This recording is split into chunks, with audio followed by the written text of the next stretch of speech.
joue à bisou en papa au tort. Il joue pas bisou en papa en tol. Il joue à bisou en papa non-stop. Donc on wall moins, les mots on néglige wall ou les passer pour nous, mais l'esprit type on m'en tête tout. Toujours pas répéter tout n'importe station.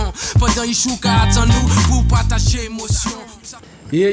Bonsoir tout le monde. C'est le jour de la parentalité. Qui dit jour de parentalité dit PPJ. J'ai déjà savent, papa, pas génité. Un plaisir pour nous de vous recevoir ce soir. On va discuter de parents, on va discuter d'exemples, on va discuter de modèles, pardon. Tout d'abord, je fais un tour de table avec mes compatriotes, mes collègues, mes frangins. Je commence par Jonathan, bien sûr. Ça dit à tonton. Ça a aidé à demande au caméraman de bien viser la chemise. Hein. Attention, parce que nous avons un mannequin ce soir-là. Là, maman qui va habiller Jonathan. Messieurs. Ça a dit, attention. Ça va tranquillement. En passant dédicace pour Béatrice de Castailleur, l'entreprise Kibé. Ben ouais. Vous avez mis tuer nous là, en live. Il capote moins bien. Propre. Donc il peut porter bien aussi. Ma gueule propre. Propre. Tranquille, la pluie, ça va? Non, ça va tranquillement. Ok. Tranquille, belle journée. Le François n'est pas inondé? Non, pas inondé. Le maire a géré? Il a géré en moi. Ok, impeccable, un plaisir mon frère. Sincèrement, je kiffe cette chemise. C'est grave.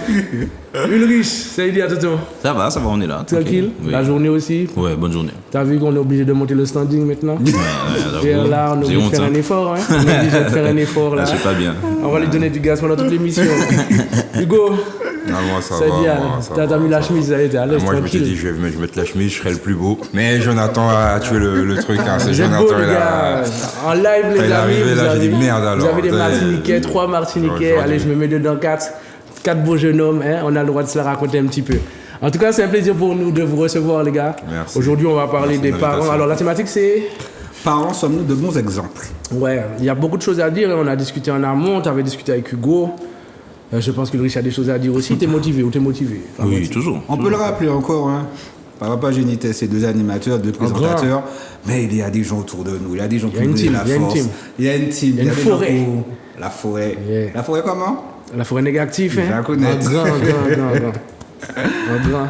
Oui, c'est important, c'est vrai. Il faut que vous compreniez que ce n'est pas 2 personnes seulement. Ce travail se fait toute la semaine avec des concernés, hommes et femmes confondus. Nous échangeons sur des thématiques, on se documente, on s'envoie des vidéos, on discute, on échange. Et en fait, je tiens à dire merci au groupe WhatsApp, hein, mais aussi à tous ceux qui interviennent sur les réseaux Facebook et Instagram parce qu'ils sont toujours présents. Donc, là-bas, nous la force, on a laissé ces messages. Ça, ouais, la forêt grandit, la forêt pousse. Bon, comme on a dit aujourd'hui, la thématique, c'est parents, sommes-nous de bons exemples? Comme je disais, sommes-nous exempts de tout reproche dans notre quotidien?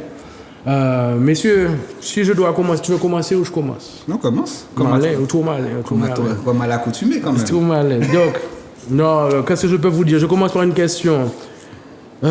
Messieurs, quand on vous entendez la thématique, parents, sommes-nous de bons exemples? Qu'est-ce que vous entendez par là? Est-ce que ça vous titille, ça vous intrigue? Qu'est-ce qui se passe? Non, ce que j'ai entendu la question, le thème posé en termes de questions comme ça, la réponse, il n'y en a pas, tu vois, puisqu'il y a différents sujets. Bon, mais surtout que l'exemplarité et la parentalité, est-ce que ça va de pair ou pas? Et jusqu'où on peut être exemplaire? Qu'est-ce que c'est qu'être exemplaire vraiment? Donc ça soulève toutes ces questions-là. Et puis l'exemplarité dans tellement de domaines, il y a tellement de choses à dire par rapport à ça que je me dis que ça devrait être une belle émission. C'est vrai, il y a des choses à dire. Ulrich. Bon, donc, exemplarité, ça met la pression. Ça met la pression effectivement sur les parents qui du coup se mettent dans cette position-là où il faut effectivement qu'ils soient irréprochables en fait. Irréprochables pour qu'ils puissent élever leurs enfants. Mais effectivement, on va revenir là-dessus parce que c'est quand même quelque chose qu'il faut dédramatiser. Parce que des fois, justement, le trop faire en sorte d'être un trop bon exemple peut pas amener justement à faire certaines erreurs d'appréciation en fait, parce qu'on se met la pression. Donc c'est juste ça auquel il faut faire attention à mon avis quand j'entends le sujet. Ok, Jonathan. Exemplarité. Comme tu disais, Ulrich, la pression. Chaque parent, chaque famille a sa notice également, comme on le répète souvent dans beaucoup d'émissions. Chaque personne a sa particularité. Donc à partir de là, personne ne détient la vérité. Ou tout le monde l'a dit, tiens. Chaque personne écrit comme il le souhaite. Tu vois? J'aurais jamais. Non, Les gars, je dis à les gars. Vous savez que la vie, c'est mettre en chimiste comme ça. Pas claqué. Nous, comme tu parles là-haut. J'ai le chapeau, ouais. Non, c'est cool. Effectivement, tu parlais de pression. Il est vrai que dans tous les échanges en 2 ans et demi, c'est vrai qu'on a compris que beaucoup de parents se mettent la pression, mais pourtant, on n'a pas de notice précise. Et pourtant, est-ce que c'est pas ça qui fait que on se dit qu'être parent, ça doit être parfait, irréprochable? Ou est-ce que tu penses que c'est la société qui renvoie cette image? Est-ce que c'est issu de la société, de ce qu'on attend des parents, ou c'est le parent lui-même qui se met la pression? Je pense que c'est les deux. C'est les deux. Effectivement, c'est aussi la pression sociale qui fait que on te regarde en fait. Si par exemple tu arrives à l'école, ton enfant arrive avec un bleu, ça va. Les gens vont pas s'empêcher de se dire comment il a eu ce bleu là, qu'est-ce qui s'est passé, etc. Donc déjà la société te met une pression pour effectivement voilà, te sois reproché, il y a un droit de regard, quoi. Tes enfants soient toujours bien habillés, qu'ils soient toujours bien mangés, qu'ils soient toujours bien portants. Et puis toi-même effectivement se mettre la pression parce que tu as un être en fait qui est sous ta responsabilité. Donc forcément, tu peux pas prendre ça à la légère, même si on sait qu'il y en a qui le prennent à la légère. Mais si vraiment tu es impliqué dans ton rôle, forcément, ça met la pression, tu te mets la pression tout seul en fait. Donc je pense que c'est les deux qui agissent en même temps. Moi, je pense que l'exemplarité et la parentalité, ça va de pair, puisqu'il y a exemplarité, il ne faut pas le prendre non plus. Ça peut être... lorsqu'on entend exemplarité, là, pour l'instant, là, de ce que vous avez dit d'exemplarité, c'est un truc qui n'est pas loin de la perfection. Mais exemplarité, c'est aussi le mot exemplaire, donner l'exemple. Ça peut être aussi pour des petits apprentissages, des choses simples. Changer, je ne sais pas, mettre son pantalon à un petit enfant. On lui donne l'exemple, comment est-ce qu'on met son pantalon, on lui explique. Donc il y a tout ça aussi dans l'exemplarité. Donc est-ce que justement... Moi, je pense que ce que tu disais, pour répondre vraiment à ta question, excuse-moi, je bégaye un peu aujourd'hui. C'est la chemise de Jonas. Je vais expliquer pourquoi, ça va venir dans le truc. Ouais, il y a de ça, mais c'est vrai, ça y fait beaucoup. Ça doit être, on est sur une pression au niveau standing. Ouais. Et là, tu vois, tu me fais perdre ma parole, mais je vais me retrouver, c'est pas un problème. Trouve le fil. Non. Comment? Trouve ton fil, retrouve ton fil. Ah, là, au compteur, les causes au compteur, là. Faut pas que ça m'arrive, les causes au compteur, mais c'est pas digne. Non, l'exemplarité. Donc, je disais, il y a cette histoire d'exemplarité, l'exemple, vraiment donner l'exemple. Et pour répondre vraiment à la question que tu posais, pour montrer que j'ai pas perdu le fil, Ulrich a répondu, mais je dis, il y a aussi des courants par rapport à la société. Là, ces temps-ci, ça va être, je sais pas, on va dire le parent très permissif, le papa copain. Pendant 10 ans, tu vas voir ça, et puis 10 ans après, il va y avoir des débats qui vont faire entre eux et tout ça. Est-ce que le papa copain était un bon modèle? Maintenant, il faudrait le papa, revenons au temps d'avant de l'école de 1920, le papa tyran qui est, toi. Donc ça va, c'est vraiment la société, elle évolue. Et puis aussi, il faut oublier, il y a le commerce dans tout ça, ce qu'ils ont besoin qu'on achète, ce qu'ils ont besoin qu'on croit, vers où on veut nous emmener. Donc cette histoire d'exemplarité dépend effectivement de la société dans laquelle on vit au moment donné et où est-ce qu'ils veulent nous emmener. Voilà, moi c'est mon point de vue. Mais à aucun moment elle dépend des parents? Ah si, elle dépend aussi des parents, là. Mais je te dis, sur montrer l'exemple déjà. Après, ce qui va être exemplarité, personnellement, je ne pense pas être exemplaire, mais je pense savoir essayer de donner des exemples. Après, qui peut donner l'exemple? Celui qui n'est pas parfait.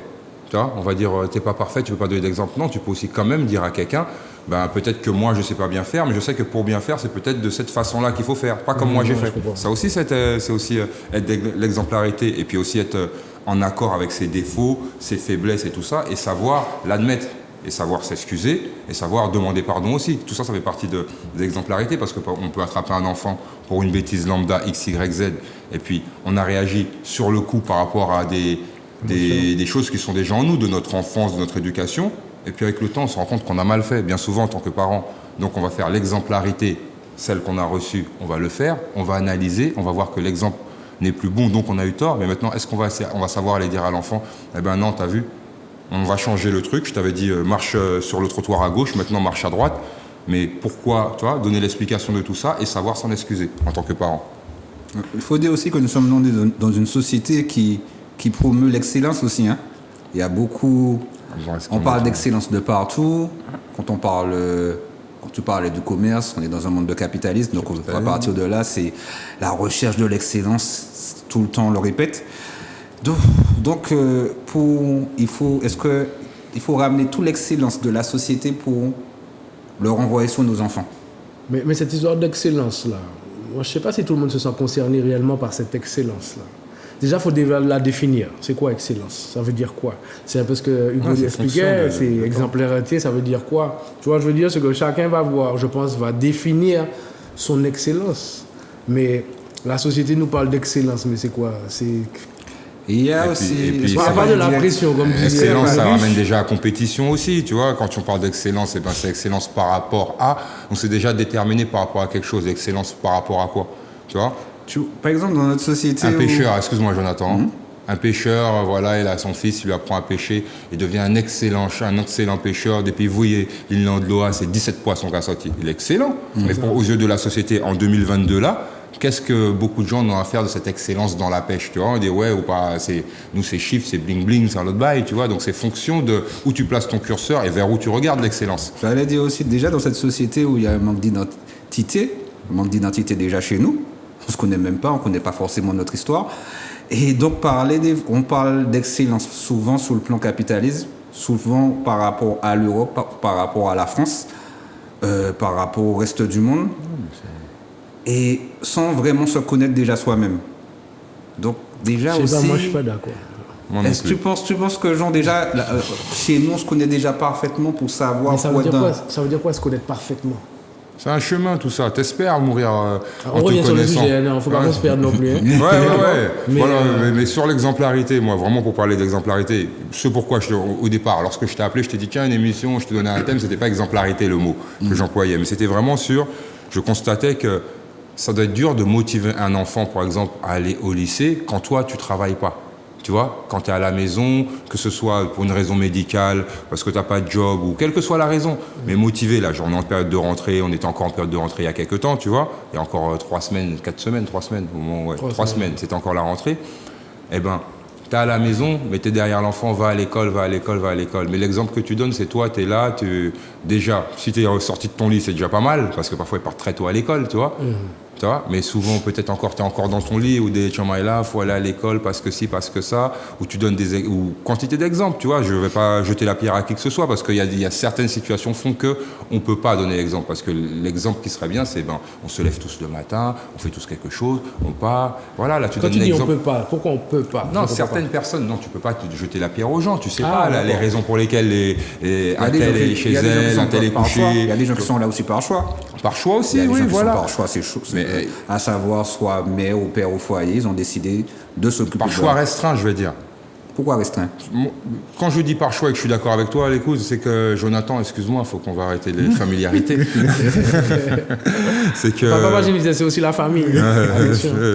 C'est que le choix, ça va être. Ce que je vois, on en a parlé tous les deux, donc je ne vais pas faire tourner autour du pot de.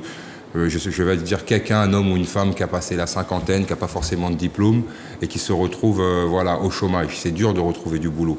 Tu vois, il y a des situations où effectivement la personne va avoir énormément de difficultés à retrouver un travail. Mais ça n'empêche pas que ce soit un très bon parent qui motive son enfant, qu'il soit à la fac ou qu'il soit au collège, au lycée, à étudier, peut-être qu'il passe du temps derrière. Donc le choix, c'est un choix restreint parce qu'effectivement, oui, peut-être il pourra aller faire un Xème chantier d'insertion qui va peut-être pas être super intéressant pour lui. Oui, il fait le choix peut-être de rester, au lieu d'aller faire certaines choses, je vais rester chez moi et je vais accompagner mes enfants. Tu vois, on va dire entre guillemets, bon parent. Mais peut-être qu'il aurait voulu être aussi quelqu'un qui soit salarié, ramener plus d'argent à la maison et tout ça. Mais c'est toujours compliqué, c'est pas toujours un choix que de rester chez soi. La personne malade, par exemple, la personne handicapée. Tu vois, la personne porteuse de handicap, excusez-moi. Voilà, la personne porteuse de handicap qui on va dire, par exemple, même moteur, par exemple. Ben, c'est pas évident, peut-être elle va pas trouver, il n'y a pas de boulot pour elle ou quoi ou qu'est-ce, mais ça n'empêche qu'elle est là et elle essaye de motiver un enfant à aller étudier, un enfant à avoir des comportements dans la rue alors qu'elle n'y va pas elle-même, tu vois. Voilà, après il y aura d'autres exemples à donner, je pense que l'émission on a encore un petit peu de temps, donc on pourra parler des contre-exemples aussi de cet ordre-là. Alors, je vais faire un truc, justement, on rentre dedans, on est déjà dedans de toute façon. Je vais vous lancer quelques échos que j'ai eus concernant les parents. D'accord? C'est la vision de certaines personnes par rapport aux parents. Suite à ça, on va débattre un peu. Alors, dispute à haute voix ou devant les enfants. Des parents qui sacrifient des moments de qualité pour avoir leur paix. Manque de communication, donc manque de compréhension. Peu de parents aux réunions parents-prof. Laissons les gosses devant les écrans. Bon, je m'arrête là pour le moment. Par rapport à ce que vous avez entendu dire, enfin moi en tout cas par rapport à ce que j'entends, c'est qu'effectivement on a ce côté parent peut-être exigeant de vouloir que nos enfants réussissent dans la vie, d'accord? Mais est-ce que nous, parents, nous adultes, on a une attitude qui motive cette envie, réellement? Tu comprends? C'est ça. Parce que oui, on a des boulots ou pas, mais je peux avoir un boulot, je rentre chez moi, je capte pas mon enfant, tu vois, je suis fatigué, je le capte pas. Donc en fait, que tu aies un boulot ou pas, quand tu arrives chez toi, est-ce que tu estimes être un bon exemple pour tes gosses? Est-ce que tu les responsabilises? Est-ce que tu les responsabilises pas? Est-ce que tu leur donnes des ordres et toi tu fais le contraire de ce que tu attends d'eux en fait, tu vois? Comment on voit les parents? Je sais pas, Ulrich, tu travailles avec des centres de loisirs. Si on prend la présence du papa, par exemple, tu en vois beaucoup? Non, malheureusement non. Très peu? Si on va dans une échelle de 1 à 10? 2 sur 10. 2 sur 10, dans des centres de loisirs, 2 sur 10. C'est chaud. Déjà ça, juste ça, la présence d'un homme, la présence d'un père absent dans un lieu qui caractérise quand même des émotions et des énergies dans le même milieu, quoi. Le père doit se manifester dans ça. Quand ton fils il joue au hand, tu vas le voir, tu vas le supporter. Ah oui, à 200%. Tu comprends ce que je veux te dire? Tout a une importance, enfin en tout cas selon moi, tout a une importance. Maintenant, est-ce que pour vous, par rapport aux échos que vous avez entendus, je dis juste par exemple dispute à haute voix ou devant les enfants. On peut pas percevoir ça, l'enfant peut pas percevoir ça comme un bon exemple. Alors, effectivement, c'est souvent effectivement mal vu de se disputer devant les enfants. Effectivement, il vaut mieux s'expliquer, en tout cas surtout quand ça monte dans les tours, en tout cas quand ça commence à crier. Il vaut mieux éviter en tout cas de le faire devant les enfants. Maintenant, bon, les situations du quotidien font que, comme il le disait, ça peut arriver. Ce que pour moi est fondamental, c'est pas tellement de faire l'erreur, mais effectivement c'est de le reconnaître. C'est après coup de pouvoir aller voir l'enfant, de lui dire bon écoute, tu as peut-être assisté à quelque chose qui t'a traumatisé, ou alors qu'est-ce que tu as ressenti quand tu as vu cette situation-là. Ça, c'est très rare d'avoir même en amont, excuse-moi pour compléter ce que tu dis, même en amont de l'excuse, parce que je suis tout à fait d'accord avec toi, il y a aussi, on peut avoir une dispute avec son conjoint sans être obligé d'insulter toute sa famille, quoi. On peut très bien avoir des mots avec des gens, ne serait-ce que comment est-ce que la confrontation à l'autre, tu vois, déjà expliquer et puis le faire aussi. Voilà, tu peux être avec ta compagne, ton compagnon, voilà, et qui t'a envie. T'as indifférent, l'enfant peut être là, mais il entend ni juron, ni personne l'envoyer. Mais pourquoi l'enfant devrait être là? Non, mais s'il est là, parce que parfois c'est instantané, ça arrive, ça peut être dans une voiture, Jonathan. Oui, ça voilà, peut. ou à Boloto, et puis Madame Mou. Oui, mais est-ce que ce serait pas... T'as deux options, t'as l'option. Est-ce que ce serait pas bon peut-être de suspendre la dispute aussi. Et à partir de là, de reporter la dispute après. Il faut bien, parce que le truc qui se passe, ça, c'est quand tu peux. Parce que il y a un problème de couple, il y a la famille. Est-ce qu'il faut mettre l'enfant dans la dispute du couple? Ça peut être une dispute de couple, ça peut être sur le choix de, je ne sais pas moi, est-ce que tu as payé ça ou un truc banal. Est-ce que l'enfant, il est censé savoir aussi? Attendez les hommes. Non, dans l'absolu, dans le meilleur des mondes, non. Mais après, il y a la nature humaine qui fait que, moi je sais, moi-même je suis plutôt impulsif, donc je vais parler, mais maintenant, j'insulte pas les gens, j'insulte pas la maman des gens, moi ça me concerne. Attendez les hommes. Et je pense que, même... Vas-y, finis, pardon. Ça peut même être constructif d'un enfant d'assister, ben ouais, il a vu, papa et maman, ils sont pas d'accord. Je suis pas d'accord. Ils sont pas d'accord, mais pourtant, il n'y a pas de... Personne ne lève sa main devant l'autre, personne n'insulte personne. Donc, c'est aussi amener à un discours, tu vois, amener une façon de résoudre ces conflits. Garde ton ressenti. Ulrich, finis ce que tu voulais dire. Oui, donc, il faut justement savoir analyser justement ces situations-là, parce que de toutes les façons, on est papa en fait. Donc, effectivement, ça peut arriver qu'on sort de ses gonds et sans s'en rendre compte, on a choqué justement l'enfant qui est à côté. Maintenant, c'est... étant donné justement la société, qu'il faut le reconnaître, qui est assez violente, c'est rare en fait finalement qu'on va se retrouver à se dire on va entrer dépasser les bornes, on va s'arrêter et on va... Non, il faut se l'avouer, en tant que Martiniquais, c'est rare. Donc c'est juste savoir justement le reconnaître, se rendre compte que l'enfant est là, il a entendu des choses qu'il ne devrait peut-être pas entendre, et ensuite en discuter avec. Moi je pense que c'est ce côté-là qu'il faut qu'on travaille beaucoup plus, c'est le côté réparateur. la bêtise, on l'a fait, on fait tous des bêtises, mais c'est de savoir organiser la réparation après. Et ça, par contre, Ouais. malheureusement, je le vois peu dans les foyers. Mais à savoir, quand tu vois que tu vas commencer à chauffer, il faut faire preuve de retenue, il faut savoir se contrôler, le self-control, on souffle, on respire. C'est facile à dire, hein? Ah, mais bon. il faut quand même te dire qu'il y a un enfant qui écoute. Ouais. Lui-même, ça dépend, même si tu vas lui dire, mais non, t'inquiète, tu vois, tu peux lui expliquer certaines choses, mais si tu pouvais éviter, l'idéal, ce serait d'éviter. Si tu pouvais éviter. Si tu pouvais éviter. Voilà, si tu pouvais éviter. Alors, il y a... C'est la charge mentale. C'est un thème qui est beaucoup abordé, de plus en plus en tout cas. Il ne faut pas le nier, cela. Le fait que plus on a de charge mentale, plus ça va être compliqué d'avoir ce recul-là. Il faut vraiment pouvoir être déjà bien dans son corps, dans sa communication, pour avoir ce recul-là et se dire, OK, là, je suis dans une situation où il ne faut pas que je dépasse les bornes. Mais ça, par rapport notamment, tu disais qu'on est dans une société de compétition. Et la compétition est partout. Donc, on a beaucoup de charge mentale. Et en tant que Martiniquais, on en a encore en supplément par rapport à notre histoire. Donc, il faut aussi le mettre en rapport aussi par rapport à son mode de vie. C'est-à-dire qu'il y en a qui peuvent très facilement s'exempter de leur charge mentale. Imaginons qu'ils ont une deuxième maison au François. Bon, j'ai chez ça. J'ai dit ça comme ça. Ou le week-end, du coup, il pourra aller se reposer par rapport à ça. Il y en a qui sont vraiment au front tout le temps et en fait, ça déborde. Donc, c'est pour ça que je dis que ces situations-là, c'est pas tellement ça qui est problématique, le fait que ça déborde. D'ailleurs, justement, l'enfant, il faut aussi qu'il voit que y a des situations où ça déborde.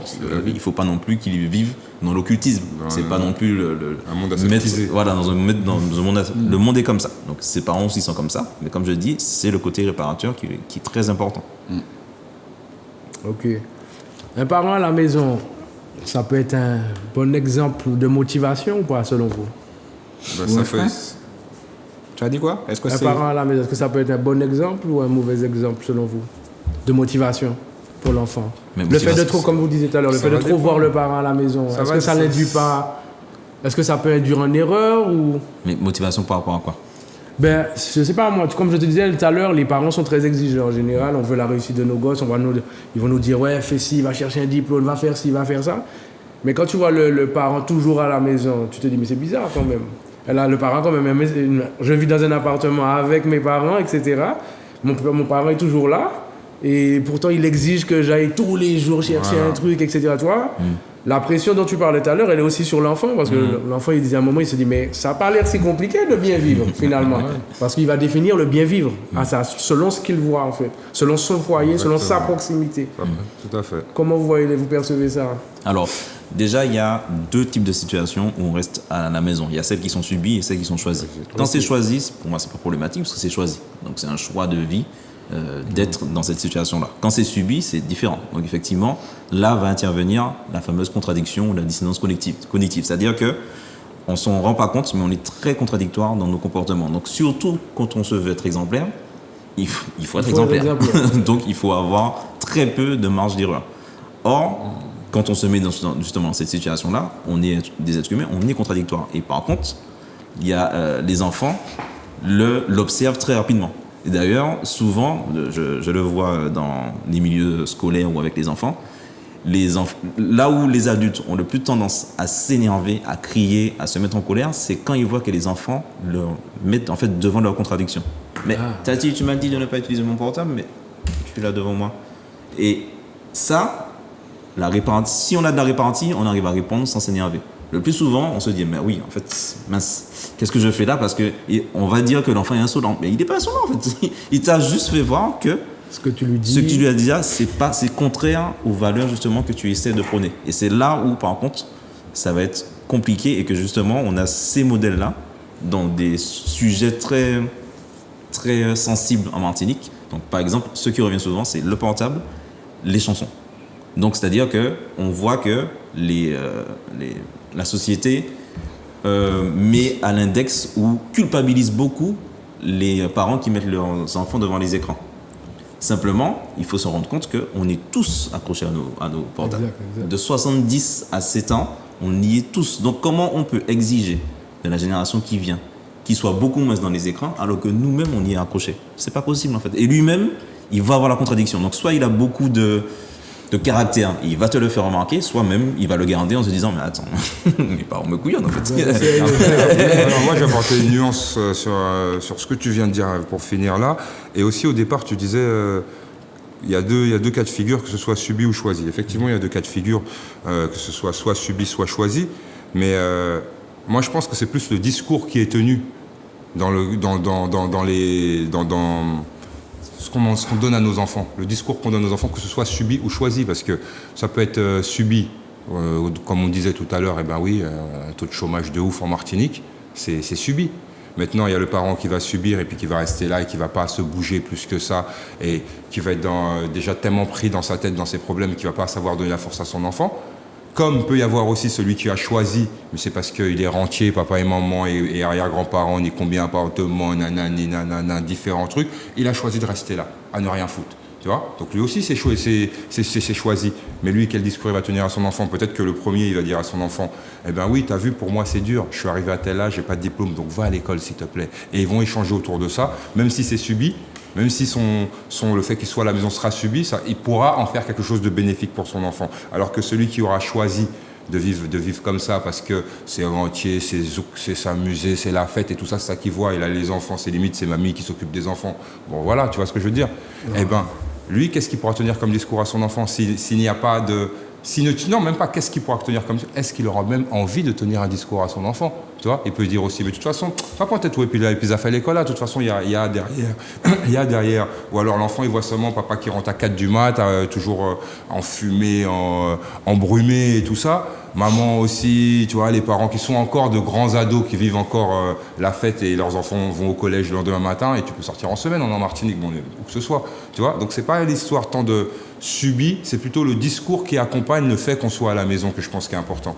Voilà, et qu'on l'explique, qu'on sache l'expliquer. Donc dans les deux cas, dans le positif, ce serait, oui, celui qui est à la maison et qui a les moyens, parce que c'est financièrement c'est facile, il n'a pas besoin d'aller travailler, expliquer à son enfant, tu sais, moi il y a ça, on a mis un petit matelas là pour toi, mais peut-être il va y avoir des impairs. Donc le truc, peut-être toi, fais progresser tout ça, ou peut-être il y aura un impair, donc va quand même à l'école. Et puis c'est intéressant l'école, ne serait-ce que, pas pour l'aspect financier d'avoir un travail, ne serait-ce que pour apprendre des choses, côtoyer du monde, voir le monde, plutôt que de rester à la maison sur une console. Moi j'ai eu des gamins comme ça, ça me fait bizarre dans mon boulot, voilà ce que je faisais juste avant, quoi. Il n'y avait aucun problème à la maison.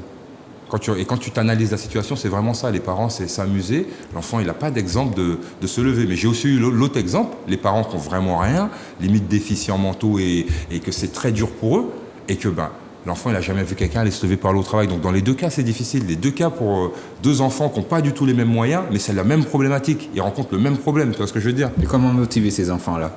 Là, c'est un travail. Là, c'est tout un travail. Là, c'est... Bien souvent, déjà, il y aura peut-être sans doute des travailleurs sociaux. Ce sera signalé à l'école parce qu'on aura vu qu'il n'y a pas de travail, qu'il n'y a rien, que les parents ne répondent pas à certaines convocations, tout ça. Donc, il va y avoir tout un chemin. Et après, on essaye de trouver déjà quelque chose qui leur plaît. Même si ce n'est pas la chose scolaire. Parce que tout est apprentissage. Hein. Un gamin, il veut faire, un gamin, il n'a rien à faire de l'école. Tout ce qu'il voit, c'est cogner des bouches. Il aime la boxe, il aime le combat, il aime tout ça. Tu vas dire MMA, tu vas parler de MMA, tu vas dire c'est un octogone, c'est pas un octogone, ça a 8 côtés, tu vois. Et de là, tu vas lui apprendre des choses en partant de ce qu'il aime. Donc ça, c'est tout un travail. C'est pour ça que je dis que c'est tout un travail. C'est pas ce soir. L'action des parents est un contre-exemple pour les enfants quand c'est comme ça. Par exemple, par rapport à l'exemple. Et la parole, moi je te dis, c'est ce que je te dis. Il y a l'action, mais il y a la parole. Il y a parce qu'il y a ce qu'on voit et il y a ce que le discours contient à ses enfants. C'est très important, je pense. Alors justement, faut faire attention parce qu'on a tendance du coup à avoir souvent, en tant que parent, des discours paternalistes. Et ça fonctionne jusqu'à un certain âge. L'âge justement le plus fréquent où ça fonctionne plus, c'est l'adolescence. Voilà. C'est-à-dire qu'au bout d'un moment, le discours paternaliste ne passe plus. Or, on a été élevé comme ça. Fais ça, je te dis, j'ai vécu ces situations-là, je sais ce que tu ressens. Yeah. Ils sont fous. Concrètement, ça rentre là, ça ressort de l'autre côté. Et justement, à cet âge-là, il va te ressortir toutes tes contradictions. Toutes les choses justement qu'il a emmagasinées et qu'il en a justement de pouvoir exprimer, il va te les sortir. Donc, il faut faire attention justement à ce discours-là, aussi à ce que ce ne soit pas trop paternisant. Et j'en discutais avec une amie qui me donnait un exemple, qui me disait que son enfant l'a questionné parce qu'il a vu une vache. Et du coup, il a compris que la vache en question se finissait des fois en steak haché dans son assiette. Donc du coup, il était un peu choqué. Il disait, mais maman, pourquoi on mange des animaux ? Et elle-même se posait la question. Et elle me dit, qu'est-ce que qu'est-ce qu'on pourrait répondre justement, puisque j'ai une alimentation justement où je limite ma consommation de viande. Et du coup, je lui ai dit, mais en fait, tu peux juste dire à ton enfant, bon, on va chercher une solution ensemble, en fait. Ensemble, on va voir comment on peut peut-être limiter notre consommation de viande, etc. Non, c'est pas la réponse à la question. Hein? Mais en fait, l'enfant. c'était surtout pour dire qu'on n'a pas toutes les réponses. Donc, Faut savoir oser l'avouer. voilà, quoi. exactement. Il faut savoir aussi que sur certaines thématiques, dans certains sujets, on n'a pas les réponses dans tout. Et il faut savoir l'admettre et se dire, ok, je sais pas. Ça, c'est quelque chose justement qui est très très compliqué à admettre en tant que parent parce qu'on se dit qu'on a l'ascendant, qu'on a ce devoir d'exemplarité et on a beaucoup de mal et du coup on va inventer des choses, on va même avoir un discours, comme je l'ai dit, qui sera très contradictoire. Alors que le je sais pas, les gars, il faut avouer aussi ses limites en fait parfois sur certains sujets et ça fait avancer. Il y a toujours ce travail-là, même si c'est pas l'excellence, mais il y a quand même cette quête vers l'excellence pour les parents parce que tu peux pas motiver un enfant à faire du sport, à faire certaines choses, et puis tu es tout seul, tu es dans ton canapé, tu fais rien, tu fais que regarder le match de football, et puis tu dis rien à l'enfant. Au moins, va sur le terrain avec lui, va faire du sport, va courir avec lui. Même si tu vas pas courir, mais tu vas au moins marcher. Montre au moins l'exemple de ce côté-là. Et si cet exemple-là ne se fait même pas, comme tu disais, ça rentre dans les contradictions. Les parents l'enfant va dire, ouais, mais tu me dis certaines choses, tu me dis ce que je fais. Ou bien sinon, même si tu t'intéresses, mais à savoir, tu vas crier derrière moi, ouais, mais fais la passe. Non, mais il y a un truc aussi, Jo. Fais-le si tu peux. Parce que là, je t'écoute par exemple le parent qui peut pas aller courir avec son enfant.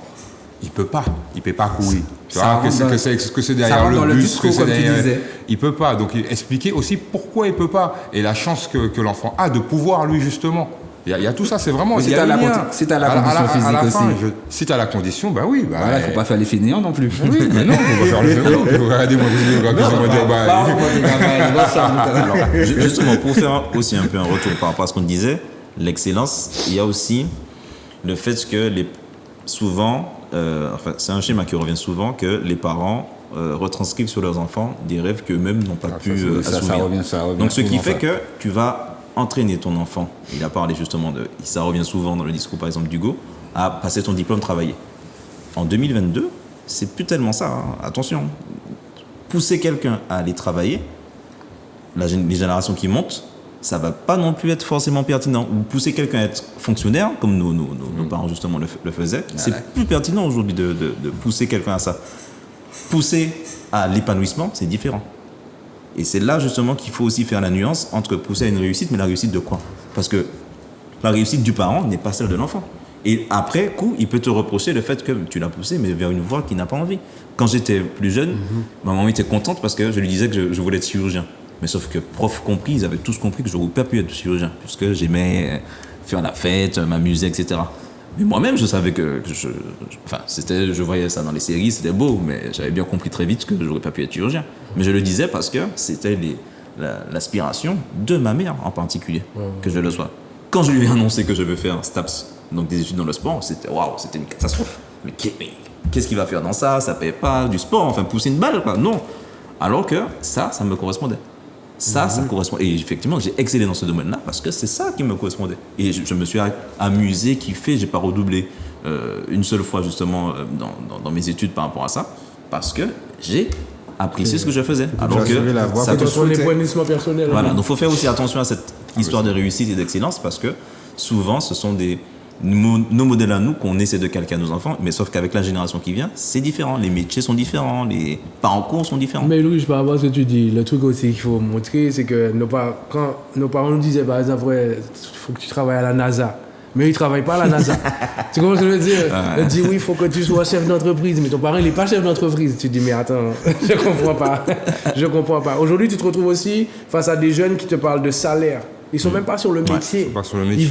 Ils cherchent le salaire. Le chiffre. C'est le chiffre. Et ça, c'est la société qui leur apporte cette vision. Il faut toujours faire de l'argent. Make money. Il faut faire de l'argent.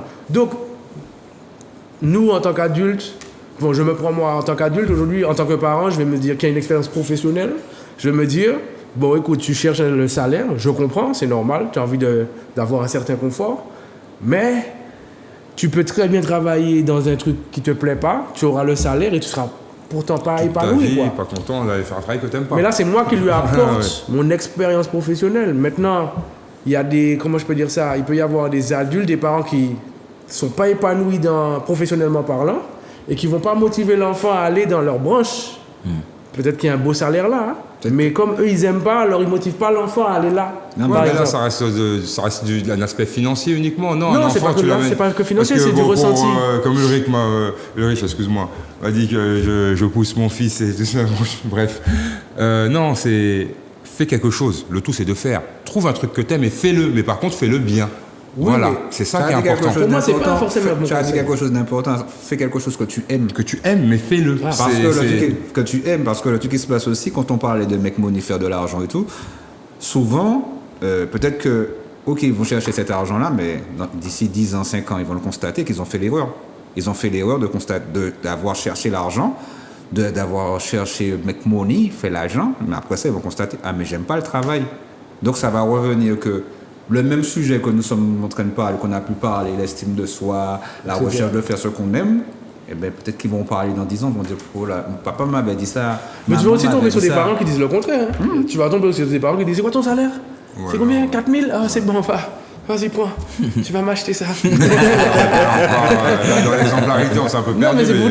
c'est pour dire que ça revient à ce qu'on dit ce soir. Est-ce qu'on est exempt de tout reproche? Non, on n'est pas C'est ça, exempt le de truc. tout reproche. Ça, on le sait bien.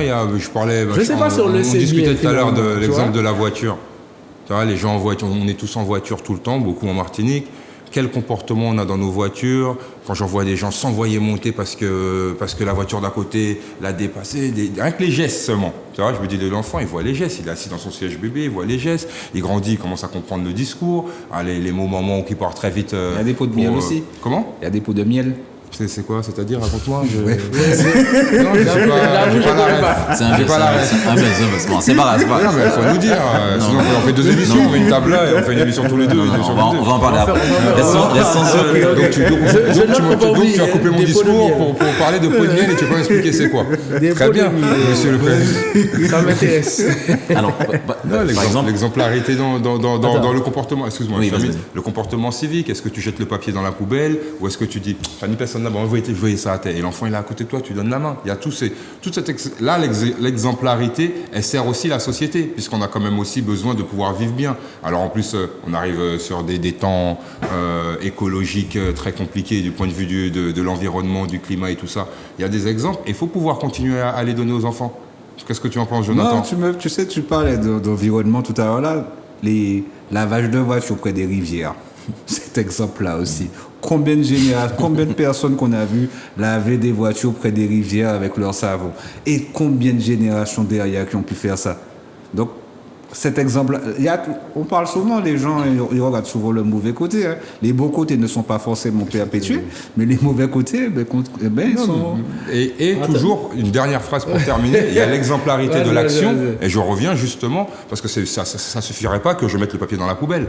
Mais c'est mieux que je lui explique, je mets le papier dans la poubelle, parce que tu sais, tu as vu tous les papiers par terre, ça va dans la mer et ça cause ça, et là tu apprends en plus à l'enfant, et là ça s'inscrit dans sa tête, et il répète le comportement, pas uniquement par mimétisme, parce qu'il t'a vu faire, parce qu'il a compris pourquoi tu le fais. C'est l'autre histoire de l'exemplarité. oui, donc il faut donner du sens à ce qu'on fait. Cela dit, comme tu disais, il y a des exemples qui vont valoir à une période donnée, qui ne vont plus valoir en fait après. Comme il disait, moi aussi j'ai vécu avec ça. Du coup, je me disais quand je serai grand, je vais nettoyer ma voiture à la rivière. Et après, j'ai compris que c'était pas le cas. Mais mes parents aussi ont compris que sur certains sujets, ils ont merdé en fait, tout simplement. Et justement, ce qui m'apaisait, c'était le fait qu'ils le reconnaissent, qu'ils finissent par le dire. Parce qu'avant ça, c'était des conflits. Mais tu te rends pas compte que tu as fait ça, ça.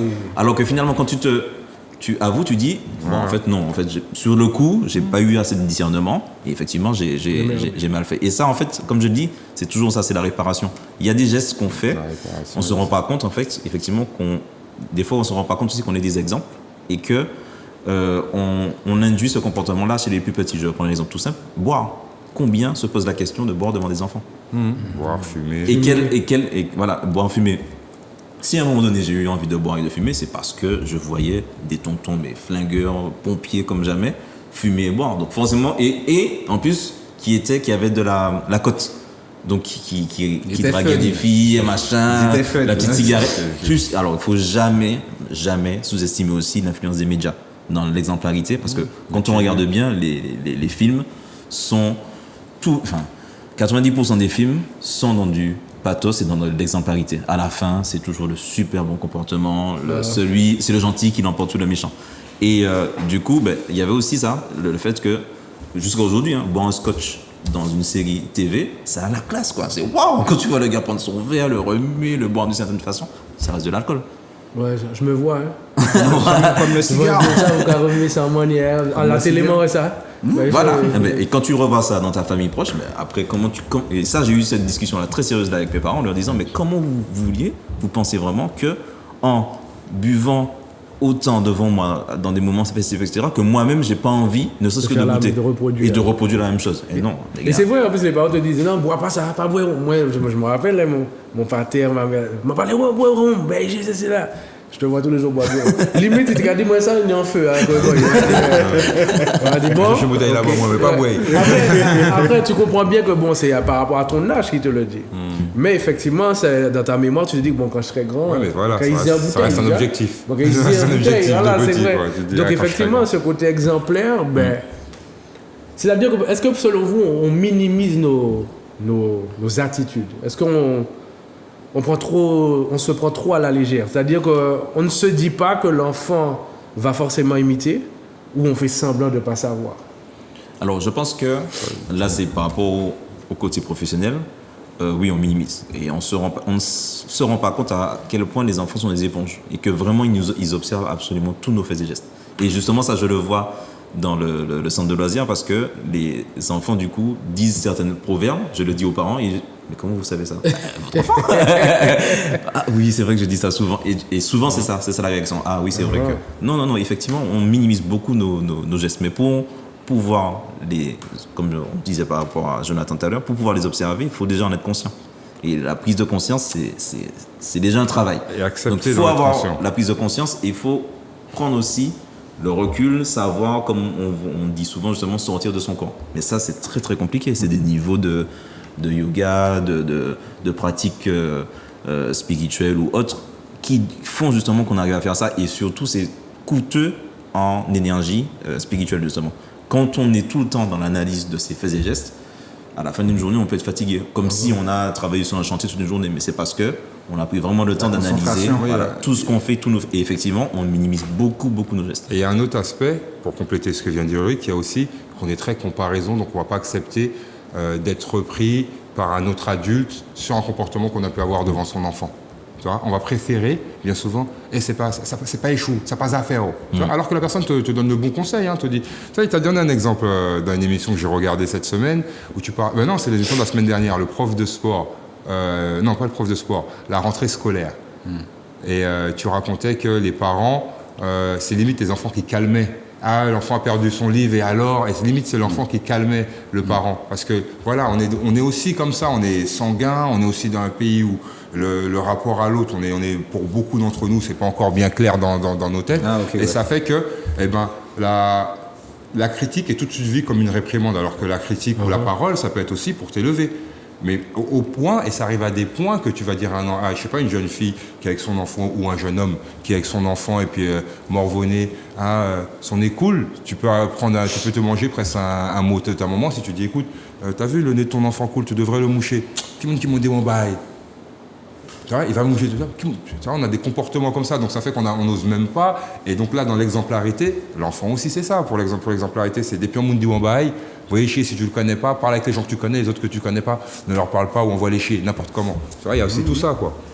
Donc il faut accepter aussi de ce que tu dis, par rapport à ce que tu disais, c'est l'acceptation aussi, c'est notre difficulté qu'on a ici.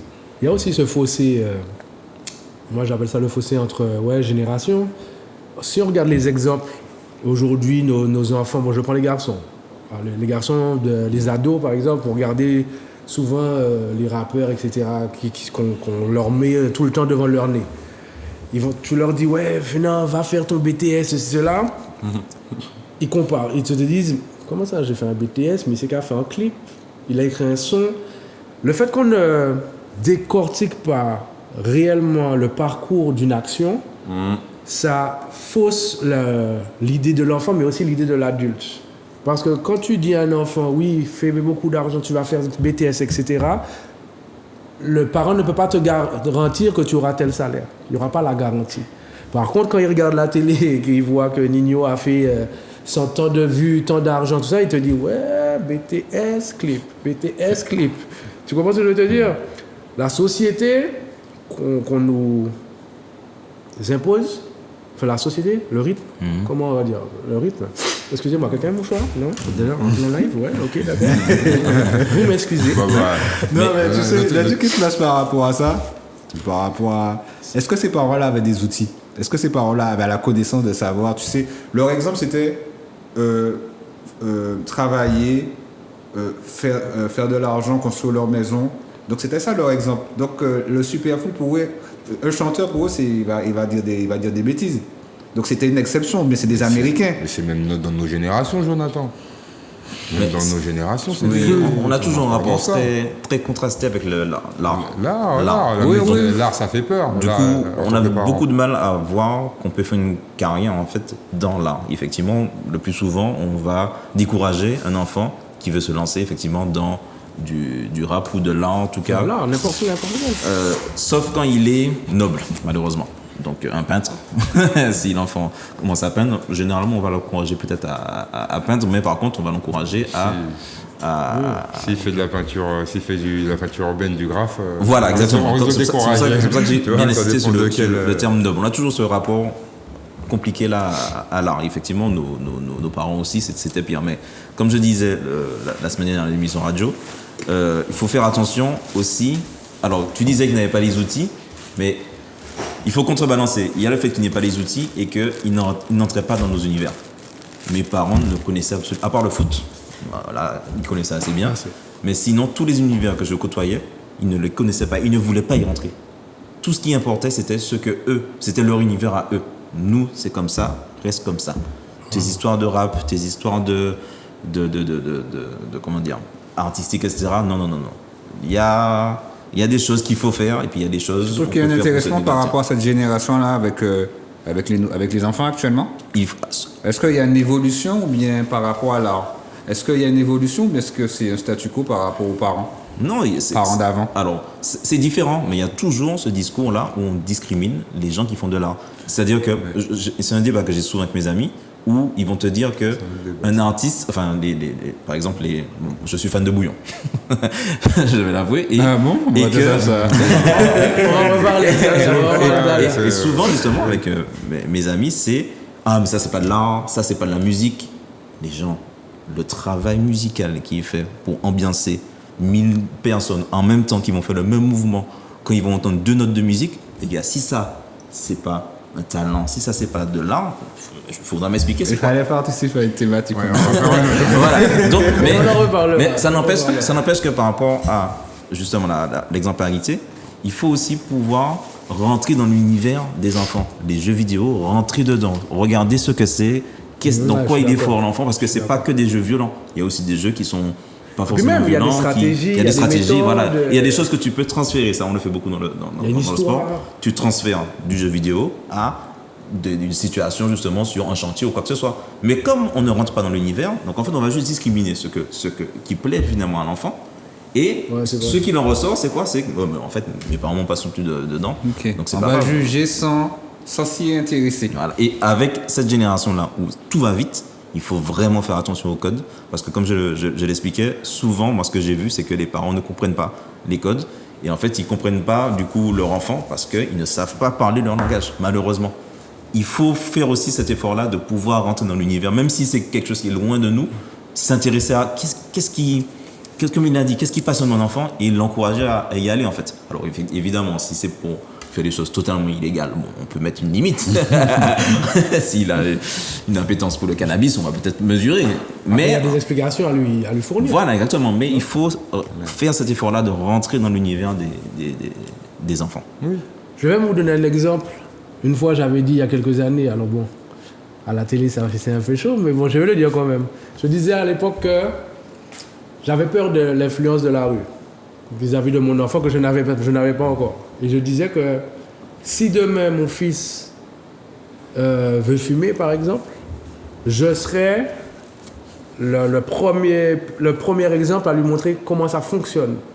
C'est-à-dire que je vais être là pour le cheminement, pour qu'il me voit tout, nénéné. Alors, je ne sais pas. Alors, on m'a dit, bien sûr, ce jour-là, on m'a dit, alors donc, faut fumer, puis. J'avoue que je ne savais pas quoi répondre, mais dans ma tête, il était important que je sois son premier exemple, afin qu'il ne soit pas influençable à souhait, quoi.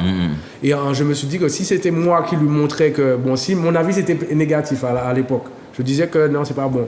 Si je me disais que si je le mène, je lui montre comment ça fonctionne, etc., que chaque étape, peut-être qu'il va stresser, il va dire, non, il faut faire tout ça, ouais, papa. Et peut-être que dans mon discours, je vais glisser 2-3 trucs pour lui faire peur, tu vois.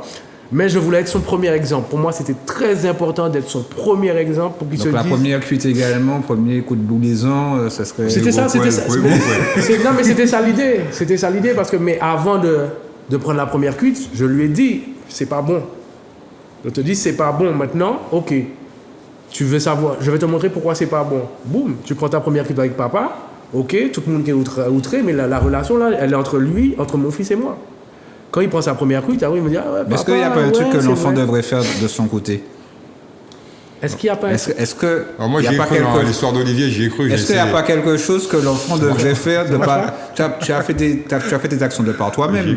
Non, mais j'avais pas mon fils, j'avais pas de fils. Non, mais tu as fait tes actions, tes premières connues, tu l'as fait de par... avec tes potes, tes camarades, tout ça. Mais est-ce que c'est pas une démarche qui devrait se faire qu'avec l'extérieur? En fait, je peux comprendre. Je comprends la question, mais c'est pas ce que je voulais. Voilà, en fait, ce que Olivier dit, c'est que ça limite, ça peut baisser en fait le risque qu'effectivement il se retrouve dans cette situation-là avec des gens qui ne seront pas des bons conseillers, en tout cas qui seront là pour profiter de ça. Parce que je suis son papa, Voilà. je suis l'exemple, on va dire, pas ultime, je sais pas si c'est le bon mot, mais en tête, le grand exemple, son grand exemple, c'est moi. Ouais. Donc si demain, excuse-moi le Richard, si demain tu es confronté à d'autres gars, il va quand même repenser à son papa, tu vois. Il va dire, ouais, mais je l'ai fait avec mon pater, il m'a montré, tu vois, donc pourquoi je vais suivre ce gars-là?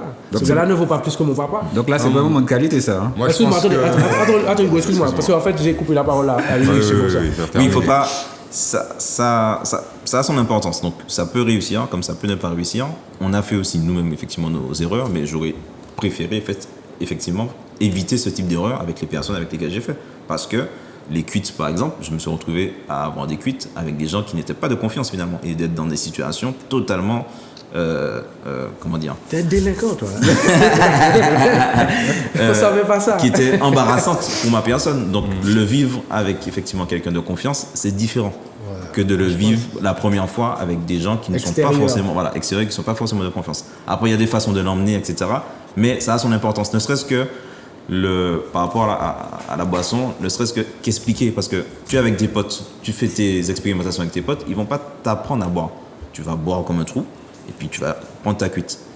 J'ai pas eu ce côté-là où quelqu'un m'a dit alors mets le sucre avant, mets le citron, la cuite, le cul sec, attention, ça fait un effet plus rapidement. J'ai pas eu ça. Donc du coup moi j'ai pris des expériences avec des gens qui n'étaient pas non plus expérimentés et je me suis retrouvé dans ces situations compliquées.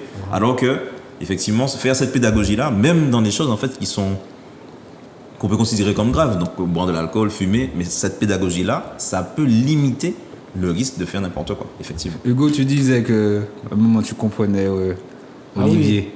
Tu m'as dit que ça marche pas. Non, moi je continue sur l'exemple, si vous permettez. Vas-y. Moi je pense que plus qu'un exemple, là c'est le discours qui est important. Bon, on sait tous les cas, donc moi je suis papa d'enfants qui sont plus grands que ce que vous côtoyez, tu vois. Eh ben, ce qui me sauve, c'est d'avoir eu le discours, tu vois. Parce que non, tout est dans mon dos, tout ça, mais j'ai la confiance. Je sais que mon fils ne me ment pas. Il va me dire, je vais dire, t'as fumé, il va pas me dire, il va pas essayer de m'avouer, tu vois. Et si j'ai besoin de parler avec lui, bon, j'arrive à parler avec lui. Et tout ça, c'est tout ce qui a été mis en place avant, depuis petit, donc de l'exemple par le discours, même quand on n'est pas d'accord, on peut toujours réussir à s'entendre, on peut réussir à discuter avec quelqu'un qu'on n'est pas d'accord, même si on est fâché contre l'autre, on a une façon de se le dire. Voilà, je passe pas mon temps à lui gueuler dessus.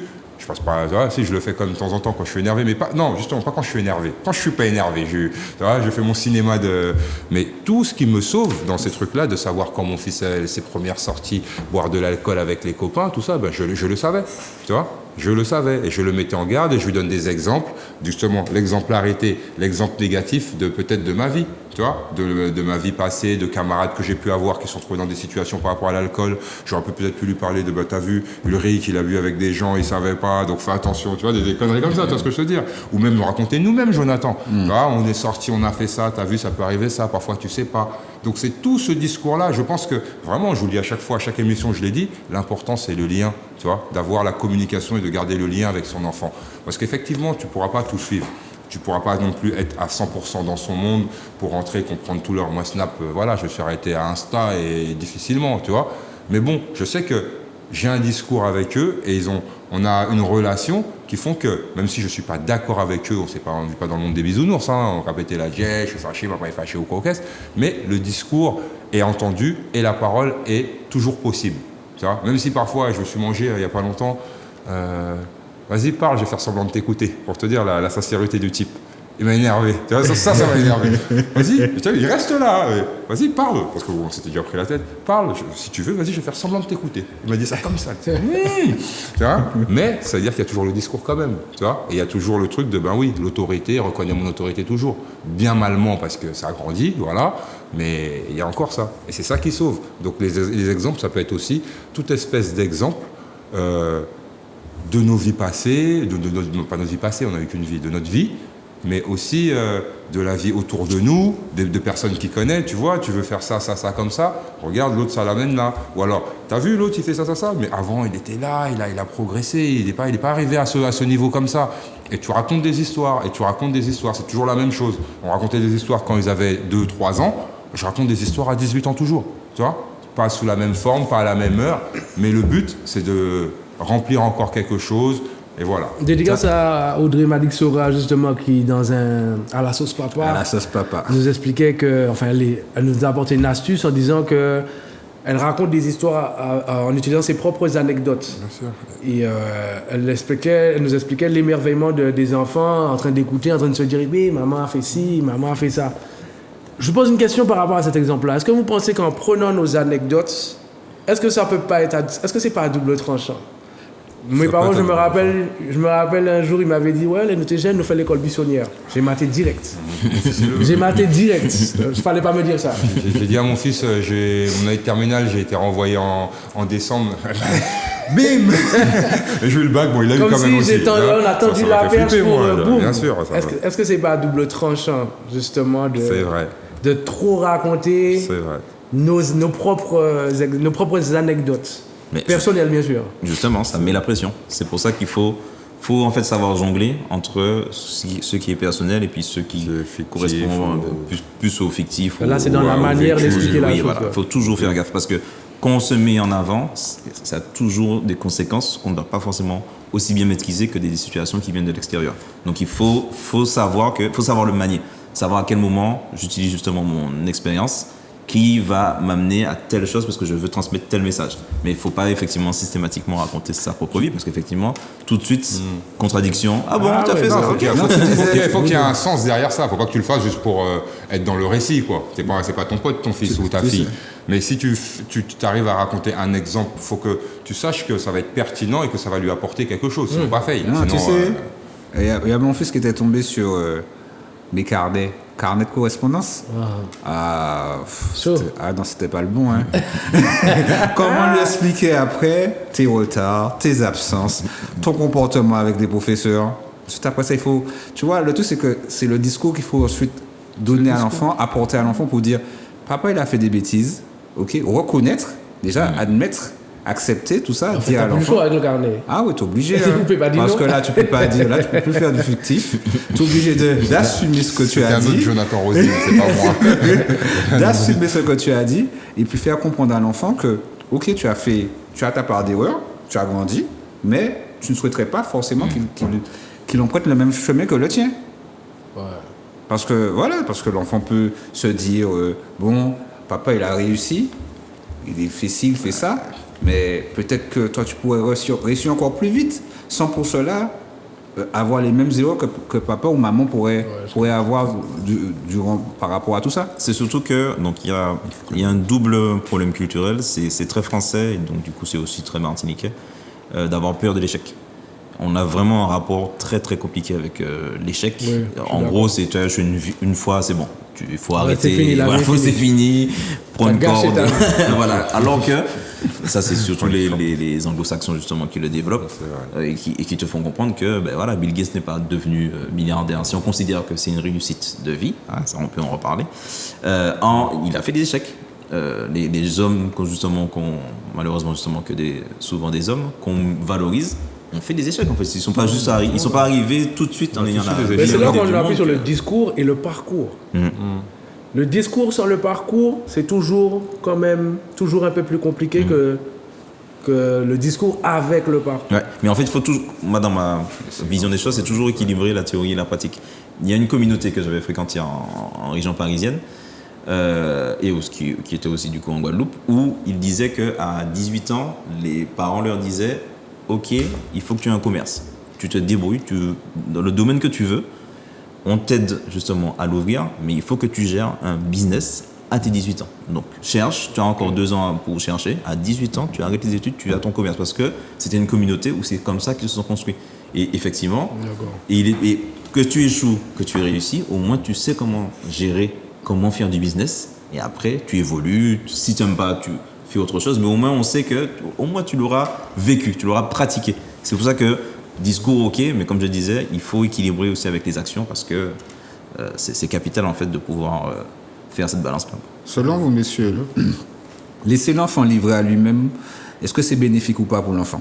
Ça dépend à quel moment. S'ennuyer, c'est constructeur. Apprendre à s'ennuyer. Après, ça développe l'imagination, ça développe plein de choses. Maintenant, livrer à lui-même, jusqu'à quel point? Tu vois, tout est une histoire de curseur. Hein. À livrer à lui-même pendant une demi-heure dans une maison sécure, il n'y a aucun problème. Maintenant, livrer à lui-même toute une journée ou pendant toute une semaine parce que tu as mis des courses dans le frigo et toi, tu vas faire la fête. T'as vu, je t'ai mis à manger là tous les soirs, tu vas lifer juste parce que tu l'as mis à manger. C'est notre histoire. Donc ça dépend vraiment. Et puis, à quel moment de sa vie? Laisser livrer à lui-même à 5 ans et livrer à lui-même à 18 ans, c'est pas le même livrer à lui-même. Hein. Après, est-ce que livrer à lui-même, c'est aussi instaurer une certaine confiance? Ça peut être aussi une certaine confiance du parent qui se dit, bon, je peux le laisser seul. Oui. On avait l'exemple avec Comme tu dis, ça dépend à quel âge, bien sûr. On avait l'exemple avec Inka qui disait que pendant sa scolarité, ses parents allaient dans les réunions scolaires, et puis qu'à un moment ils n'avaient plus, et puis voilà, ils se sentaient abandonnés. Et voilà, ils se sentaient abandonnés, ouais. Ah ben c'est bon, tu suis les émissions. Avec du retard, j'ai fait mes devoirs, quoi. C'est bien. Non, ça peut être pédagogique, mais encore une fois, il faut savoir à quel moment le faire. Parce qu'effectivement, des fois, ok, on t'a parlé, on t'a montré des choses, tu veux faire à ta sauce, fais à ta sauce. Comme ça, tu feras tes propres expériences, tu feras tes propres erreurs. Et dans ce cas-là aussi, c'est important de dire que mais on est toujours là. Même si tu feras n'importe quoi, si tu veux revenir justement pour nous en parler, on sera là. Alors que le schéma classique, c'est on ferme la porte. Ah bon, ok, vis ta vie, j'en connais plein, c'est ça. Fais tes affaires et voilà. Alors, et c'est ça en fait qui est compliqué. Par exemple, c'est quelque chose qui revient souvent où donc j'ai vécu ces situations-là et je le vois avec des petits en fait finalement qui vivent ces situations-là où ils peuvent être livrés à eux-mêmes à certains moments. Mais en fait, ça peut, comme il le dit, ça dépend et ça peut te rendre fort en fait parce que tu vas vivre tellement des choses que d'autres ne vivent pas que ça t'endurcit.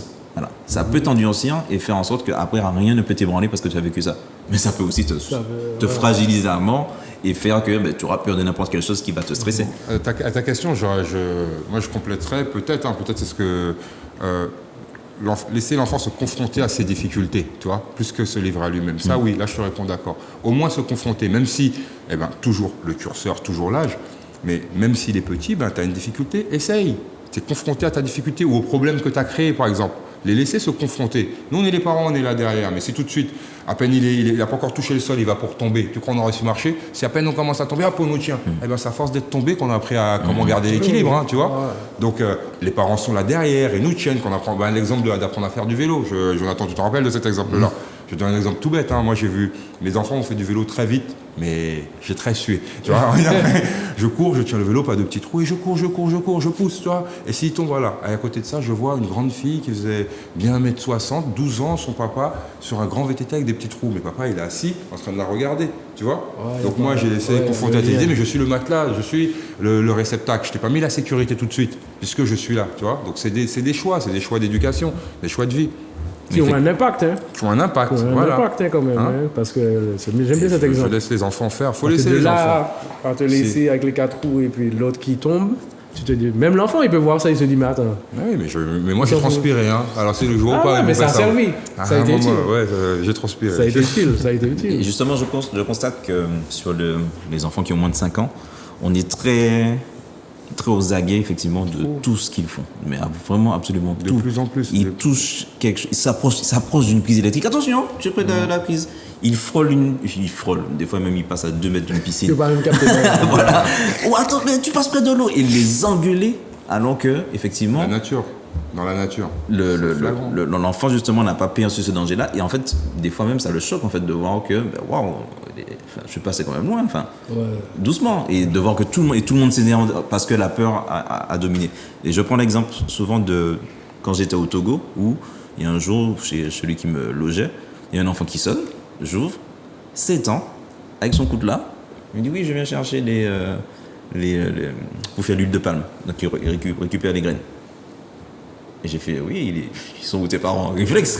Bah oui, Tout con, de la culture, tu vois. Il n'a même pas compris ce que j'ai dit. Et là, je l'ai vu, il est monté.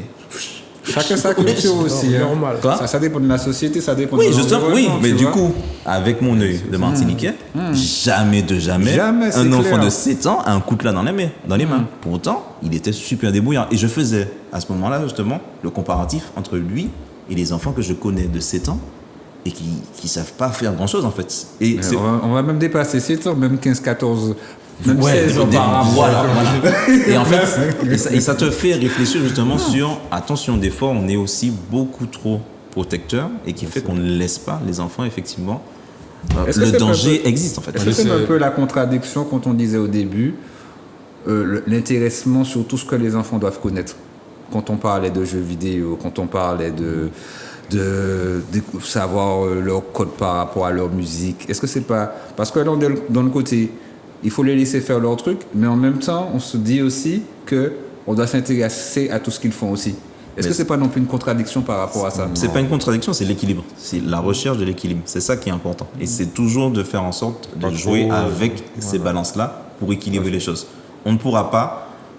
quand tu crées un déséquilibre, c'est compliqué en fait après de rééquilibrer. Il faut jouer avec les deux. Mais il faut savoir, il faut être conscient justement qu'on joue avec les deux. Donc il faut à la fois être protecteur parce que ça reste son enfant, mais aussi lâcher un peu du lest à certains moments. Quand tu parlais justement du fait qu'il faut rentrer dans son univers, attention, il ne faut pas non plus être intrusif. Il ne faut pas que demain, tu es le plus gros gamer, joueur de Fortnite, tu t'installes avec lui, bon il va, machin, tu commences à parler avec ses potes, etc. Et là tu rentres Là, tu- dans sa vie, dans son intimité justement, dans son Sinon- rapport. Sinon, il faut avoir les outils comme Papa j'éditais. Regarder la télé, regarder sur Zouk TV ou bien radio. Justement, très bien joué, très bien joué. Justement, un petit moment pub. Cette fois-ci, c'est moi qui le fais. Maintenant, dans l'émission Papa Paginité, on vous permet de faire des dédicaces à n'importe quel membre de votre famille. Votre fils, votre fille, votre tati, votre maman, papa, qui vous voulez. Une petite vidéo de moins de 30 secondes, enfin 30 secondes à peu près. Vous faites votre dédicace, vous dites merci PPJ, vous l'envoyez à Papa Paginité, en un seul mot, sans accent. papapaginité@gmail.com. Tombé le 44. Ah, bien joué. Oh là Papa là. Paginité 44, c'est vrai. De toute façon, vous allez sur nos réseaux, C'est vous allez indiqué. voir l'adresse mail, c'est écrit partout. papapaginité 44@gmail.com. N'hésitez pas, on ouvre l'amour, bah, tout le monde. On ouvre l'amour. Les temps sont durs. Vous voyez Poutine, etc. On ouvre l'amour. On nous songeait nous avant. Ok. Non, mais c'est super intéressant ce que vous dites. Hein. Mais c'est vrai que... En tant qu'adulte aussi, même moi, des fois, pour revenir un peu dans le monde professionnel, pendant des années, j'ai travaillé à un endroit où je me suis enrichi, mais je ne me suis jamais réellement senti à ma place. Je sentais que ce n'était pas là ma place, tout ça. Mais je ne savais pas où était ma place. Je ne trouvais pas ma place. Et en fait, quand un jour, j'ai décidé de changer toute ma vie, j'ai fait un virage à, comment on dit ça, 180 180. Et en fait, j'ai compris que dans ce virage, tout ce que j'ai fait durant ces années-là ne dépendait pas de mes propres choix. En fait. C'était les parents. qui voulait te dire, ouais, non, toi, je faisais 2-3 cas à l'école, donc il disait, bon, non, regarde, après le bac, regarde, tu vas travailler là, finis, puis ça, Grégoire, bon, c'est mon pater, hein, dédicace, Grégoire, maintenant, qu'est-ce que dit, maintenant, on travaille, etc. Et effectivement, à mon âge aujourd'hui, 41 ans, j'ai galéré pour savoir ce que je savais faire avec mes mains. J'ai galéré pour savoir ce que je voulais faire réellement de moi-même. Et ça, en fait, c'est dû à cette pression parentale qui n'est pas méchante, mais qui est quand même maladroite. Une aliénation. Et qui peut... Ouais, qui t'induit en erreur, en fait. Parce qu'en fait, c'est pas tes émotions qui sont prises en compte. C'est pas ton ressenti, c'est pas... On te pose pas la vraie question, qu'est-ce que tu veux faire? On te dit, mais non, viens, Olivier, fap. Et je vois, quand je discute avec ma mère, c'est l'émission, mes amis, qui dit, on se dispute des fois, parce qu'elle n'arrive pas à comprendre que j'ai quitté un travail pour mon épanouissement personnel, etc. Mais c'est tellement important pour moi, en fait, aujourd'hui. Et quand j'en ai discuté avec elle, c'était pas pour lui reprocher, c'était juste pour lui faire comprendre que la vie, c'est pas ça, en fait. La vie, c'est pas ça. Si aujourd'hui on est en train de se disputer, c'est parce que vous m'avez pas accordé mon temps, mon vrai temps personnel, mon envie, mes ressentis. Et les parents face aux enfants, c'est chaud. Hein. Quel que soit les tranches d'âge. Hein. Aujourd'hui, 41 ans qui parle à sa mère qui dit « Maman, vous avez fait ça ». Ça passe mal parce que le parent pense qu'on est en train de lui reprocher forcément quelque chose. Alors qu'on lui fait... C'est un constat. C'est un constat. Et c'est de la protection. Ils ont du mal à comprendre mais à la base, le parent cherchait la protection pour son enfant. Oui. Il cherchait la sécurité. Oui, mais comme vous dites tout à l'heure, il y a cet équilibre. Tu ne peux pas penser que comme là. Oui, mais ils voulaient la sécurité, mais ils n'ont pas jamais pensé à ce que moi je ressentais. Donc ça a créé un déséquilibre. Mais justement, par rapport à ça, moi, ce qui m'avait choqué dans des discussions de ce type avec les parents, c'est que jamais je m'étais posé aussi la question de leur traumatisme à eux. Et en fait, il faut se rappeler que ça fait pas... Enfin, ceux qu'ils ont vécu n'est pas non plus ce qu'on a vécu. Et notamment au niveau du confort, ils n'avaient pas notre confort. Ils ont vécu des... Enfin, c'est après, en creusant, où je me suis rendu compte, ah ouais, mais en fait, mes parents ont vécu des choses archi-traumatisantes. Donc en fait, je prends cet exemple-là sur mon père, par exemple, qui travaillait le bois, qui était très bon justement pour travailler le bois, et jamais il m'a poussé dans cette voie-là, mais alors vraiment jamais, ou très rarement, ils m'ont emmené à l'atelier, mais bon, voilà.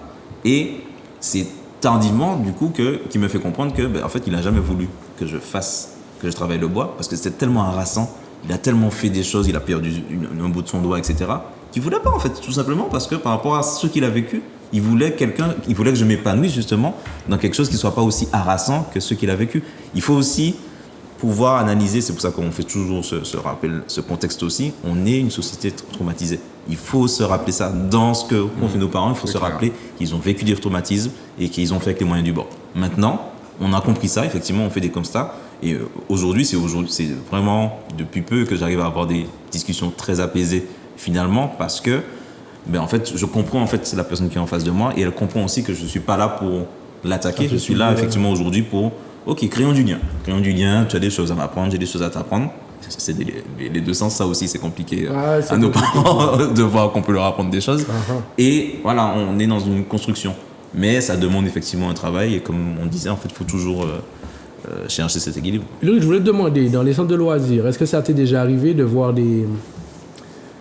des enfants qui ont une attitude un peu bizarre par rapport au fait de voir tel parent venir les chercher. C'est-à-dire que le fait qu'un papa se présente, chercher son enfant, c'est exclusif en fait dans ce monde-là, si je comprends bien. Quand je dis non, c'est pas le bon terme.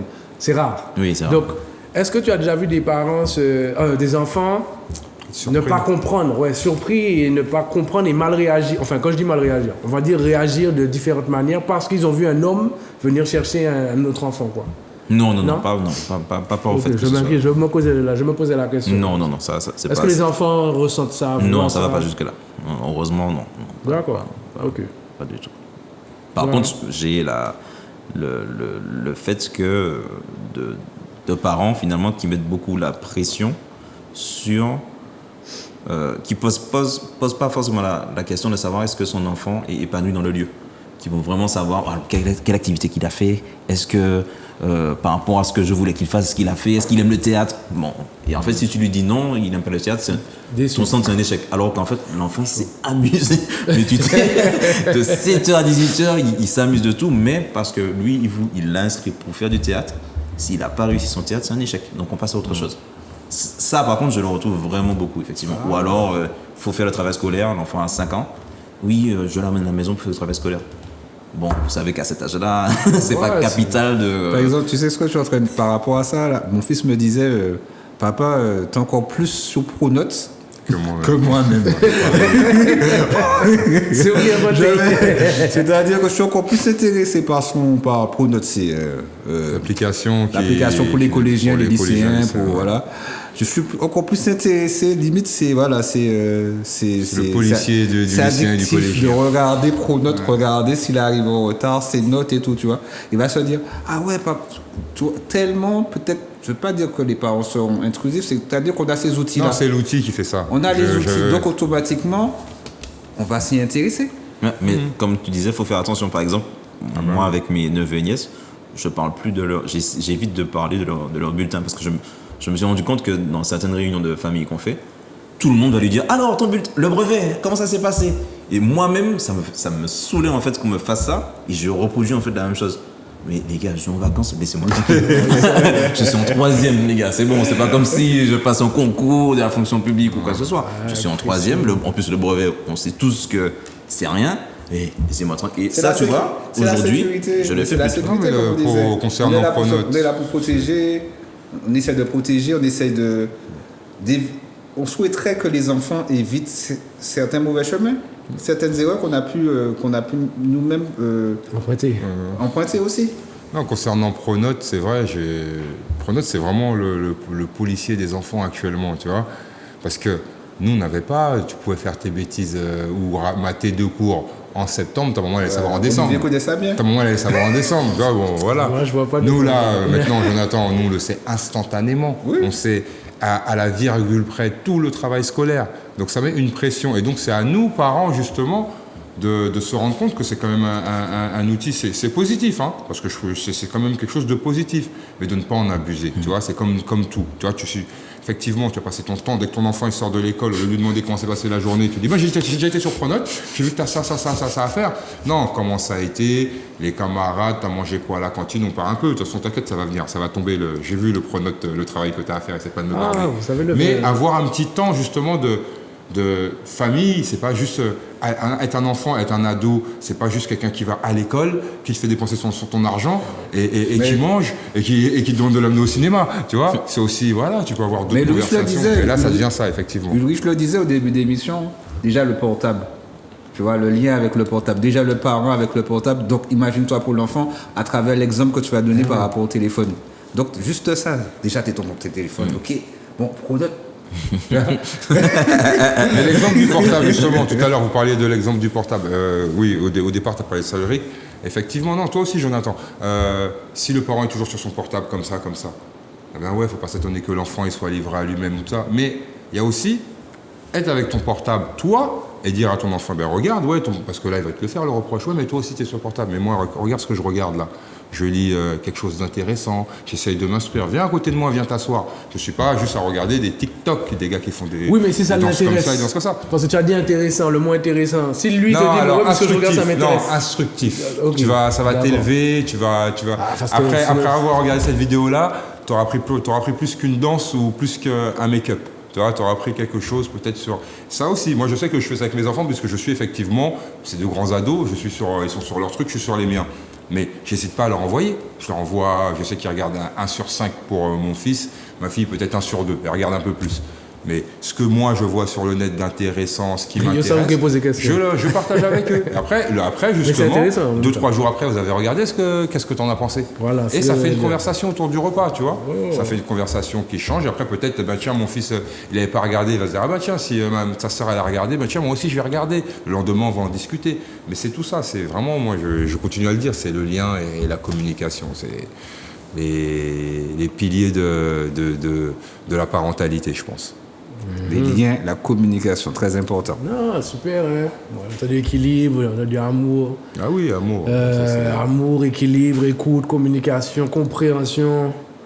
On le répète souvent, mais c'est la base. Hein. Mais en fait, il y a C'est des ça. bases. Il y a des bases. L'éducation est la base. L'éducation, oui. Est une base, du moins. Je pense que Parmi tant d'autres. Oui, attention, comme on n'éduque pas tous de la même manière, on en revient au même point. Hein. Chaque individu apporte sa vision des choses par rapport à son propre vécu, en fait. Je vais vous dire autre chose aussi, le rapport au travail aussi. Quand on rentre chez nous et qu'on se plaint de notre travail, pour ceux qui n'ont pas la chance d'avoir un boulot qui forcément, tu vois, on va rentrer, on va se plaindre. Donc l'exemplarité, travailler c'est quoi pour l'enfant? Parce que pour nous déjà, regarde, hein, tu parlais tout à l'heure tous les deux vous avez parlé de vos mamans, de ce que les parents nous demandaient. Ulrich aussi, on a parlé de ça, on a dit, ben ouais, nous, mes parents à la limite, j'aurais été juste fonctionnaire, quel que soit ce que je fasse, depuis ils m'ont été fonctionnaires et que voilà, je paye mon loyer, je paye ma traite de voiture, ça suffit, tu vois. Sauf que c'est pas le cas. Tu vois. On en va reparler. Il y a beaucoup de choses à dire. Ça me rappelle une thématique de les parents et la scolarité.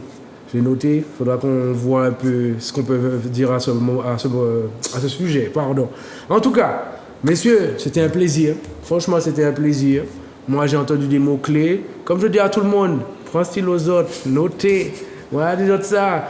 Souvent, les gens pensent on est là pour dire moi je sais. Non, on est là pour ouvrir des brèches. Sinon, oui, Olivier, sinon ils ont la possibilité de regarder sur 3 diffusions aussi. Hein.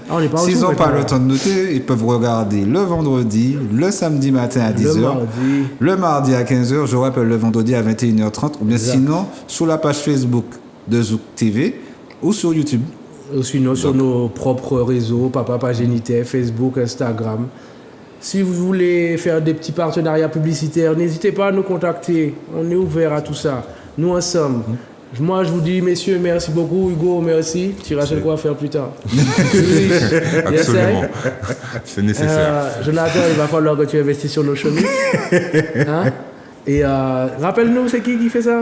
Kémé. Dédicace pour Béatrice et Matnik aussi, vous la connaissez. Ok, ben pour Castailleur. Je voulais juste aussi faire une dédicace, parce que j'ai appris ça aujourd'hui. On a un Martiniquais qui est vice-champion de voile.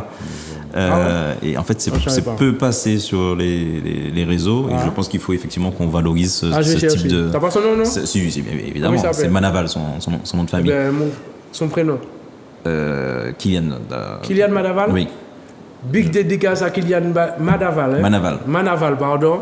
Big dédicace, encore un talent PIA. Pour finir, richesse PIA, c'est nous-mêmes. Et en nous-mêmes. En grand. Bienvenue dans Papa Pagénité. Bonne soirée tout le monde. Il joue à besoin papa en tol. Il joue à besoin papa en tol. Il joue à besoin papa non-stop. On wall moins les mots on néglige wall ou les passer pour nous mais l'esprit ti polo mon tête tout toujours pas repayer tout n'importe station pendant il joue qu'à attend nous pour partager émotion.